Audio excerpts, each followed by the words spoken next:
दोस्तों आज की डिबेट में आप देखेंगे असीम वकार को गोदी दलाल चित्रा त्रिपाठी को घनघोर बेइज्जत करते हुए। दोस्तों सत्ता पक्ष की दलाली करने में चित्रा त्रिपाठी जैसी पत्रकार सबसे आगे खड़ी नजर आती है और खुद ही सरकार की वकील बनकर बैठ जाती है, लेकिन आज इसका सामना असीम वकार से हो गया और असीम वकार ने इस डिबेट में सरेआम बुरे तरीके से बेइज्जत कर दिया। तो दोस्तों आगे देखिए पूरी डिबेट। चालू करो बे। चलो भाई देखो अब मैं क्या करता हूँ। असीम वकार साहब, इस तरह का प्रोपेगेंडा ठीक है, अब आपके मुखिया भी मतलब बाबरी मस्जिद विध्वंस को लेकर जिस तरह के शब्दों का आप लोग इस्तेमाल करते हैं, असदुद्दीन ओवैसी साहब क्या बताना चाहते हैं? आप लोग क्या जिंदा है इस देश के भीतर बाबर के नाम पर? अभी मजा आएगा ना। नहीं, पहले तो मैं ये साफ कर दीजिए कि मुझे हुमायूं कबीर पे बोलना है या ओवैसी साहब पे बोलना है। अरे दोनों पे अपने नेता के बारे में नहीं बोलेंगे तो आपके बैठने का क्या फायदा है? दोनों पे बोलना है। हुमायूं कबीर टॉपिक है, लेकिन आपके नेता अपनी पार्टी और नेता के बारे में बोलेंगे कि नहीं बोलेंगे वकार साहब? हुमायूं कबीर साहब जो लेकर आए हैं ये बाबरी मस्जिद बनाएंगे, पहले तो उस पर बोल दूं, अगर बना ली तो बंगाल का हिंदू नाराज ममता बनर्जी से, और अगर नहीं बना पाए और ममता जी ने रोक दिया तो मुसलमान नाराज। इसको बोलते हैं एक तीर से दो शिकार। समझिए बात को जी। दूसरी बात, मुसलमानों के लिए बाबरी मस्जिद अयोध्या में थी, अयोध्या में है, अयोध्या में रहेगी। हम बाबरी मस्जिद को भूल नहीं सकते उसकी शहादत को। ये हुई ना बात। लेकिन बाबरी मस्जिद के नाम पर पूरे हिंदुस्तान में अगर कोई भी व्यक्ति हिंदुओं को पोलराइज करने की कोशिश करेगा तो हम ये भी बर्दाश्त नहीं करेंगे। मैं ममता बनर्जी से गुजारिश करता हूं कि अपनी पार्टी के ब्रिलियंट मुसलमान नेता अगर हैं आपके पास, अगर हैं, उनको लाइए फ्रंट पर, टीवी डिबेट्स में भेजिए और इसका मुकाबला कीजिए। हुमायूं कबीर को बाबरी मस्जिद से कोई मोहब्बत नहीं है। बात तो सही है। आपको क्यों परेशानी हो रही है असीम वकार साहब? अगर हुमायूं कबीर ही सही, अगर वो बाबरी मस्जिद बनवा रहे हैं तो आप लोगों की भी लाइन तो यही है ना कि बाबरी मस्जिद शहीद की गई, वो हमेशा जिंदा रहेगी, हम भूलेंगे नहीं। ये सारी बातें तो आप लोगों की भी है। तो आप लोग अगर नहीं बनवा पा रहे हैं, वो बनवा रहे हैं, तो वो आंखों में इतना क्यों चुभ रहे हैं हुमायूं कबीर? असीम वकार अभी पता चलेगा। नहीं, मसला यह है कि इसको बंद करिए। मसला ये है मैडम कि हमें तकलीफ छोड़िए, आपको खुशी क्यों है? आप हुमायूं कबीर के साथ क्यों हैं? हाँ। आप लोग तो बाबर से नफरत करते हैं। आप हुमायूं कबीर की थी पहले क्यों कर रही हैं? था बाबर, नफरत ही है उससे, इसमें छिपाना क्या है? मैं तो आपसे सवाल पूछ रहा हूं देश के ऊपर जिसने आक्रमण करके यहाँ नेस्ता नाबूद कर दिया हमारी परंपरा, हमारी संस्कृति को, उससे नफरत है, छिपाना क्यों है?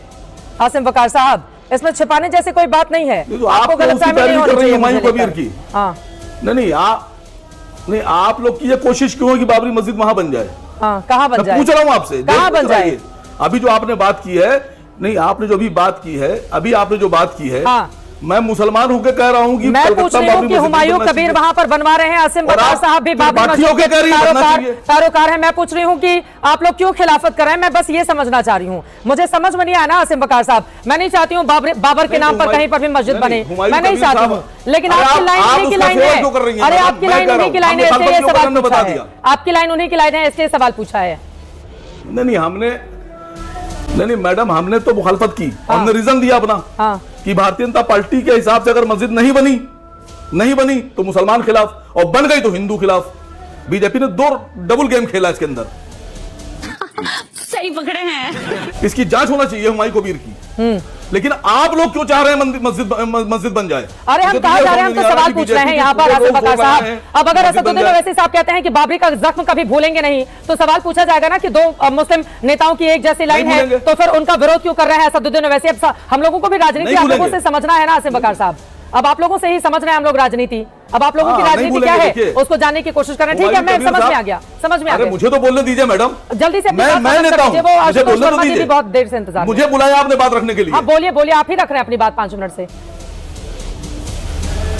मैं कह रहा हूं हुमायूं कबीर साहब को अयोध्या बुलाइए और अयोध्या में आए, और जहां मस्जिद शहीद हुई थी वहां जाएं और वहां बनाएं।